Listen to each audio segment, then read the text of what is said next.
সেন পদবী এসছে সংস্কৃত শব্দ সেনা থেকে, যার অর্থ সেনাবাহিনী কিংবা সৈনিক। এই পদবী প্রধানত বাঙালি কায়স্থ কিংবা বৈদ্য সম্প্রদায়ের মধ্যে দেখা যায়। ঠিক তেমনি গুপ্তা কিংবা গুপ্ত পদবী গুপ্ত রাজবংশের সময় থেকে জনপ্রিয় ছিল। গুপ্ত পদবী বাংলার সবচেয়ে প্রাচীন পদবী। এই পদবী বৈদ্য সম্প্রদায়ের মধ্যে দেখা যায়। দলুই এমন এক পদবী যা কৃষিকর্মের সাথে যুক্ত।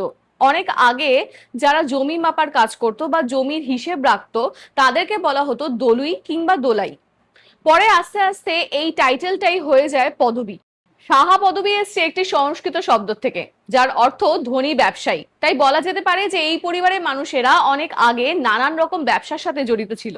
মুখার্জি কিংবা মুখোপাধ্যায় এই পদবী দেখা যায় বাঙালি ব্রাহ্মণ পরিবারে। মুখ্য অর্থাৎ প্রধান এবং উপাধ্যায় অর্থাৎ শিক্ষক। তাই বলা যেতে পারে যে এই পরিবারের মানুষেরা একসময় হয়তো প্রধান শিক্ষক হিসেবে কাজ করতেন।